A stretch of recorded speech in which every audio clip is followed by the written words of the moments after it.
Hi friends, welcome to Lakshmi కథల హర్విల్లు. మనం ఇప్పుడు గన్నవరపు నరసింహమూర్తి గారిచే రచింపబడిన మిత్రలాభం అనే నవల చెప్పుకుంటున్నాం కదండి. ఆలస్యం చేయకుండా నెక్స్ట్ పార్ట్లోకి వెళ్దామండి. సుక్కు మరియు మరో ఇద్దరు గిరిజనుల మరణాలను కారణమైన పోలీసులపై కేసులు పెట్టి అరెస్టులు చేయాలని ప్రభుత్వాన్ని ఆదేశించడమైనది. సరియైన సాక్ష్యాలను ప్రవేశపెట్టి మంచి వాదనలను వినిపించిన యువ న్యాయవాది సందీప్ని ఈ కోర్టు ప్రత్యేకంగా అభినందిస్తోంది అని తన తీర్పును చదివి తన ఛాంబర్లోకి వెళ్ళిపోయారు జడ్జి గారు. దాంతో 24 గంటల తర్వాత పోలీసులు చైతన్యని హాజరుపరిచారు. ఆ తరువాత అతన్ని బెయిల్పై విడుదల చేశారు. తన భర్తను విడుదల చేయించినందుకు శాంతి సందీప్ని అభినందించింది. ఎన్నో పేపర్లు, ఛానళ్లు సందీప్ ఇంటర్వ్యూని ప్రసారం చేశాయి. మైత్రేయి ఈ వార్త చదివి అభినందిస్తూ ఒక సందేశం పంపింది. ఆ రోజు ఆదివారం కావడంతో ఉదయాన్నే బయలుదేరి తన ఊరు వచ్చాడు సందీప్. ప్రతి ఆదివారం తన ఊరు వచ్చి వ్యవసాయ పనులు చూడడం సందీప్కి అలవాటు. అతనికి ఆ ఊళ్ళో వారసత్వంగా వచ్చిన 25 ఎకరాల పొలం ఉంది. అందులో అతను వరి, చెరకు పండిస్తాడు. వాటి కోసం 4 రైతులున్నారు. పకీరు, పోలన్న, సోమన్న, రావుడు. వీళ్ళు సందీప్ అంటే ప్రాణం పెడతారు. పొలానికి తోడు ఏటికి అవతల 5 ఎకరాల మామిడి తోట ఉంది. ఏటి నుంచి మోటారు ద్వారా తోటలోకి నీరు వెళ్ళేటట్లు పైపులను వేయించాడు. ప్రతి సంవత్సరం 5-6 వేల మామిడికాయలు, ముఖ్యంగా బంగినపల్లి, కలెక్టర్ మామిడి పండుతాయి. పల్లం పొలాల్లో 2 ట్యూబ్వెల్స్ వేయించి మొత్తం మడులన్నిటికీ పైపుల ద్వారా, బట్టల ద్వారా అనుసంధానం చేయడంతో 2 పంటలు వరి సమృద్ధిగా పండుతుంది. వాళ్ళ తాతగారు 50 సంవత్సరాల క్రితం కట్టిన పాత పెంకుటిల్లు స్థానంలో పెద్ద డాబా ఇల్లు కట్టి చుట్టూ మొక్కలు వేశాడు. పెరడు 2 ఎకరాలుంటుంది. పెద్ద ట్యూబ్వెల్. రోజు సందీప్ అమ్మ విమల ఆ తోటలోని అన్ని పొదలకు నీళ్లు పెడుతుంది. దొండ, చీర, వంగ, బెండ, చిక్కుడు, అనప, గుమ్మడి పొదలతో పాటు చింత, వేప, నేరేడు చెట్లు కూడా ఉన్నాయి. ఇంత పొలం, ఇల్లు ఉండడం, అదీకాక తను ఒక్కడే కొడుకు కావడం వల్ల సందీప్ లా చదువుకున్నా దగ్గర్లో ఉన్న చిన్న పట్నంలో కేసులు చూస్తూ ఇంటి దగ్గర వ్యవహారాలు చూసుకోవాల్సి వచ్చింది. నాన్నగారు చనిపోయిన తరువాత అమ్మ అతనిని పెద్ద చేయడానికి చాలా కష్టపడడం అతనికి బాగా గుర్తుంది. 9:30 ప్రాంతంలో అతను స్టేషన్కి చేరాడు. వాళ్ళ ఊరికి రైల్వే స్టేషన్ 15 కిలోమీటర్లు ఉంటుంది. మరో అరగంటలో ప్యాసింజర్ వచ్చి ఆగింది. కొంచెం సేపటికి తరువాత మైత్రేయి స్లీపర్ బోగీలో నుంచి దిగింది. సందీప్ ఆమెను చూసి చేయి చూపడంతో ఆమె త్వరగా అతని దగ్గరకు వచ్చింది. హాయ్, ఎలా ఉన్నారు? అన్నాడు సందీప్. బాగున్నాను సందీప్, మీరు? ఫైన్. ఏమిటి చెప్పకుండా ఇంత సడన్గా దిగారు? అన్నాడు ఆమె బేస్ అందుకుంటూ. పదండి, వెళ్తూ మాట్లాడుకుందాం అని ఆమె చెప్పడంతో సందీప్ ఆమెని జీప్ దగ్గరకు తీసుకువెళ్ళాడు. మరో 10 నిమిషాల్లో వాళ్ళ జీపు రోడ్డు మార్గం పట్టింది. ఆమె జీపు కదిలిన తరువాత అద్దాలు తీసి చల్లటి గాలిని ఆస్వాదించసాగింది. ఢిల్లీ లాంటి నగరంలో విపరీతమైన జనప్రవాహానికి, ఉక్కిరిబిక్కిరి అయ్యే వాతావరణానికి అలవాటు పడ్డ ఆమెకి ఒక్కసారిగా నిర్మానుష్యంగా ఉండే రోడ్డుని, పచ్చని చెట్టు, నిర్మలమైన నీలాకాశాన్ని, అందులో ఎగురుతున్న పక్షుల్ని చూస్తుంటే ప్రశాంతంగా అనిపించింది. చాలా బాగుంది ఈ ప్రదేశం. మీరు చాలా అదృష్టవంతులు అంది మైత్రేయి. మీరు చెప్పింది నిజమే. మన దేశంలో 60% ప్రజలు కేవలం 50 నగరాల్లో ఉన్నారు. పల్లెలన్నీ ఇప్పటికీ కాలుష్యానికి దూరంగానే ఉన్నాయి. అందుకే మీకలా అనిపిస్తోంది. అది సరే, మీరేంటి చెప్పా పెట్టకుండా ఇలా ఊడిపడ్డారు? నిజానికి నేను ఈరోజు మా స్నేహితుడి పుట్టినరోజు కోసం విశాఖపట్నం వెళ్లాల్సి ఉంది. కానీ చివరి నిమిషంలో మనసు మార్చుకుని ఈ ఊరు వచ్చేశాను. బహుశా మీరొస్తున్నారని నా మనసుకు తెలిసిందేమో అన్నాడు నవ్వుతూ. రోడ్డుకి ఇరువైపులా చెట్లు, చెట్లపై పక్షుల కీరవాణి రాగాలు. ఆమెకి తిలక్ అమృతం కురిసిన రాత్రిలోని ఒక గేయం గుర్తుకు రాసాగింది. సందీప్ గారు, ఈరోజు మీ ఊళ్ళో మా అన్నయ్యకు పెళ్లి చూపులు. నన్ను ఎట్టి పరిస్థితుల్లోనైనా రమ్మని చెప్పాడు. మా ఇద్దరిది ఒకే వయసు. చిన్నప్పటి నుంచి కలిసి చదువుకున్నాము. మా దొడ్డమ్మ కొడుకు. వాడు నిన్ననే బయలుదేరాడు హైదరాబాద్ నుంచి. అందుకే నేను అకస్మాత్తుగా ఫ్లైట్లో విశాఖ వచ్చి ఇలా రావాల్సి వచ్చింది అని చెప్పింది. ఓహో, అదా విషయం. ఇంతకీ ఏ ఇంటికి వస్తున్నాడు? మా ఊళ్ళో ఉన్నవే 300 ఇళ్ళు. నాకందరూ తెలిసిన వాళ్లే, చెప్పండి అన్నాడు సందీప్. కారు నిశ్శబ్దంగా సాగిపోతుంది. ఎవరో సుబ్బారావు గారట, టీచర్, బాగా డబ్బున్నవారట. వాళ్ళ అమ్మాయి మా అన్నతో కలిసి ఇంజనీరింగ్ చదువుకుంది. ఇద్దరూ ఇష్టపడ్డారు.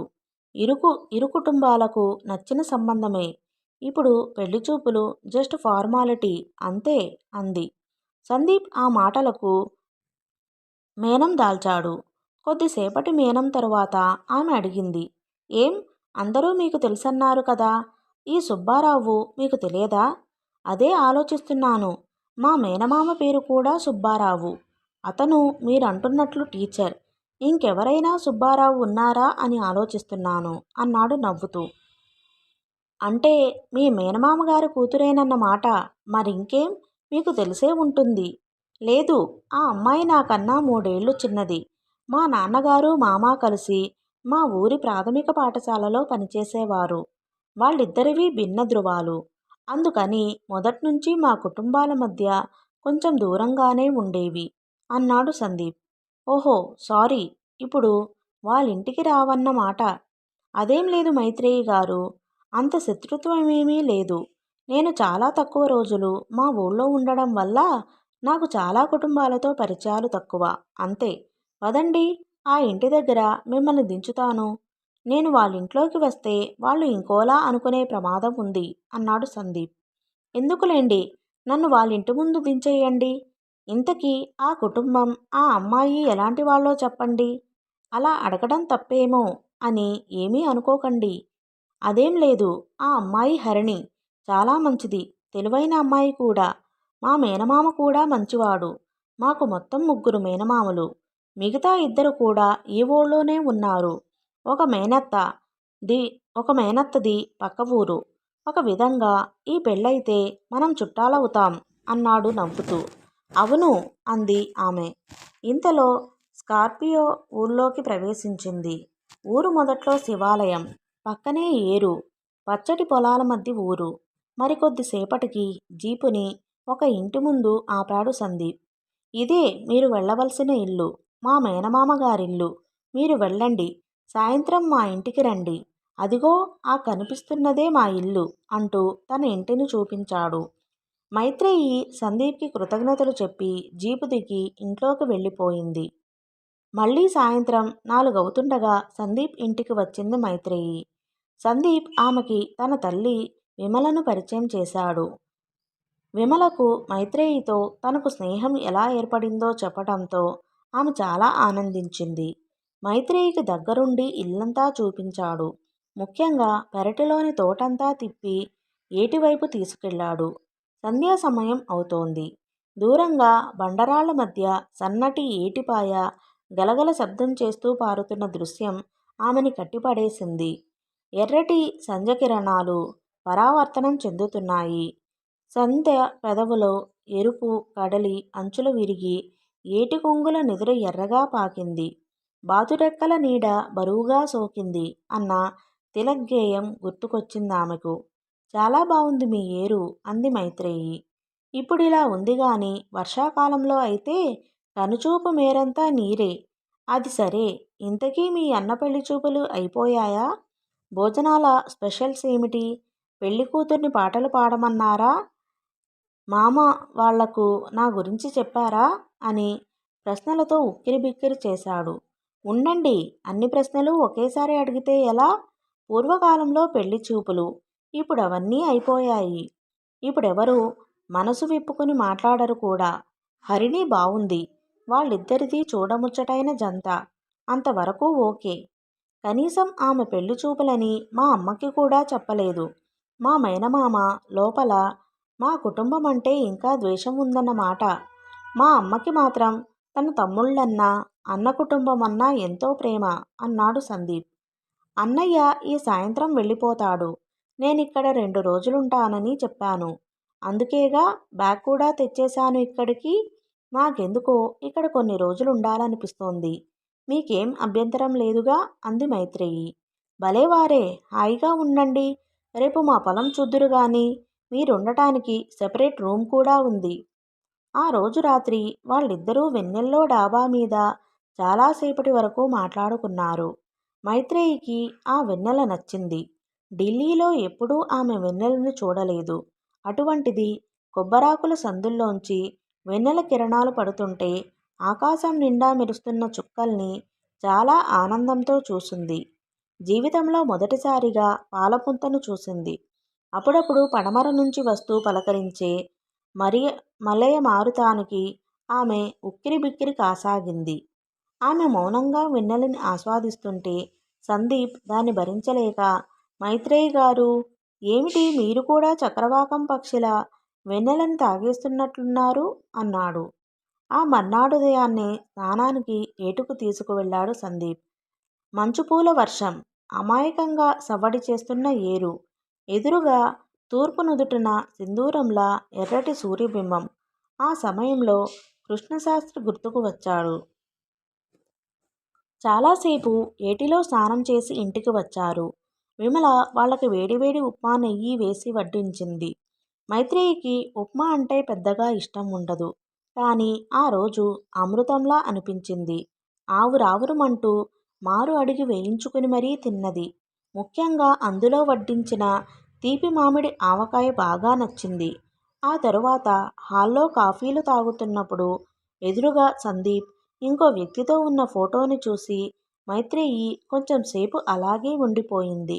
ఆమె ఎందుకలా ఆ ఫోటో వంక చూస్తోందో అర్థం కాలేదు సందీప్కి. ఆ తరువాత పొలానికి బయలుదేరారిద్దరు. 1 కిలోమీటర్ తరువాత గోర్జా అంటే దారి. దారికి ఇరువైపులా తాటిపెండలు అంటే వరస చెట్లు. అందులోంచి వెళ్తుంటే ప్రకృతి ఆరబోసినట్లు అనిపించింది ఆమెకు. ఆ తరువాత పొలం మొదలైంది. ఆకుపచ్చటి తివాచీ పరిచినట్లున్నాయి వరిచేల పొలాలు. మధ్య మధ్య నీటి బట్టెలు. కొంచెం దూరంలో ఆ పొలాల మధ్య చెట్ల కింద బోరింగ్ షెడ్. అక్కడ డీప్ ట్యూబ్ వెల్ నుంచి పైపుల ద్వారా పొలంలోకి నీళ్లు. గలగల శబ్దంలో సంగీతం వినిపిస్తోంది. మామిడి చెట్టు కింద కుర్చీలు వేశాడు వాళ్ళ రైతు సోమన్న. ఆ తరువాత కొబ్బరి చెట్టు ఎక్కి బోండాలు కోసి ఇచ్చాడు. ఆ ఎండలో నడిచి రావడం వల్ల ఆ కొబ్బరి నీళ్లు అమృతంలా అనిపించాయి ఆమెకు. ఇక్కడ మాకు 25 ఎకరాల పొలం ఉంది. ఉద్యోగాలు అనుకుంటాం కానీ వ్యవసాయం జాగ్రత్తగా చేసుకుంటే ఒక కుటుంబం హాయిగా బ్రతకవచ్చు. పైగా దేశానికి పంట రూపంలో మన వంతు సహాయం కూడా.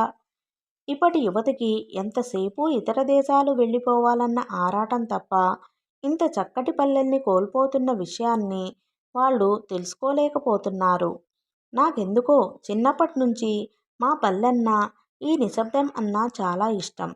రణగణ ధ్వనులు నాకు చిరాకు కలిగిస్తాయి. సాయంత్రం పూట ఈ పొలంలో కూర్చుంటే నాకు సమయమే తెలియదు. అందుకే ప్రతి శనివారం ఇక్కడికొచ్చేస్తాను. శ్రీశ్రీ మహాప్రస్థానంలో చెప్పినట్లు ఎంత చక్కగా ఉంది. పదండి, మీకు మా పెద్ద చెరువుని చూపిస్తాను అంటూ దూరంగా ఉన్న చెరువుకు తీసుకువెళ్ళాడు. మైత్రేయి జాగ్రత్తగా పొలం గట్లను దాటుకుంటూ ఆ చెరువు గట్టుని చేరుకుంది. గట్టు ఎక్కువగానే ఒక్కసారిగా చల్లటి గాలి పవనాలు ఆమెని ఉక్కిరిబిక్కిరి చేశాయి. దూరంగా కనుచూపు మేరంతా నీటి వలయం. ఆ చెరువు మధ్యలో ఎగురుతున్న తెల్లటి కొంగలు, నల్లటి నీటి జాతులు. అవి ఎగురుతుంటే నీరు వలయాలుగా కెరటాల సాయంతో ముందుకు వస్తున్నాయి. ఆ దృశ్యం ఒక తైలవర్ణ చిత్రంలా ఆమెకి గోచరించసాగింది. చాలా బాగుంది మీ చెరువు. మొత్తానికి ఈ ప్రాంతమంతా ప్రకృతికి ఆలవాలంలా ఉంది. అలా చూస్తున్నంతలోనే పడమర సంధ్య ఎరుపు వర్ణంలోకి మారిపోసాగింది. సూర్యుని కిరణాలు చెరువులోకి పడి ఎర్రటి గీతలో రూపుదిద్దుకున్నాయి. దూరంగా గోర్జలో ఆవుల మంద కనిపించింది. వాటి మీద ధూళి. ఇంటికి వెళ్ళిపోతున్నాయి. మైత్రేయి, పదండి, చీకటి పడుతోంది. గట్ల మీద ఈ సమయంలో ప్రయాణం మంచిది కాదు. మీరెప్పుడైనా గోధూళి వేళ అని విన్నారా? ఆ పశువుల మంద ఇంటికి వెళ్ళే సమయాన్ని అలా అంటారు. సూర్యాస్తమయానికి ముందర సమయాన్నే అంటారు అన్నాడు చెరువు గట్టు దాటుతూ. ఇద్దరూ గట్టు మీద వడివడిగా నడవసాగారు. ఇల్లు కొంచెం దూరంలో ఉండగా మైత్రేయి అడిగింది. ఉదయం మీ వరండాలో ఒక ఫోటో చూశాను. మీతో పాటున్నది ఎవరు? ఆమె మాటల్లో తీక్షణత వినిపించింది. ఓహో, అదా! నా స్నేహితుడు విహారిది. మేమిద్దరం కలిసి చదువుకున్నాము. వాళ్ళది ఇక్కడికి 60 కిలోమీటర్ల దూరంలో ఉన్న చిన్న పల్లె. ఏం, మీకాయన తెలుసా? ఆమె కొద్దిసేపు మౌనం వహించింది.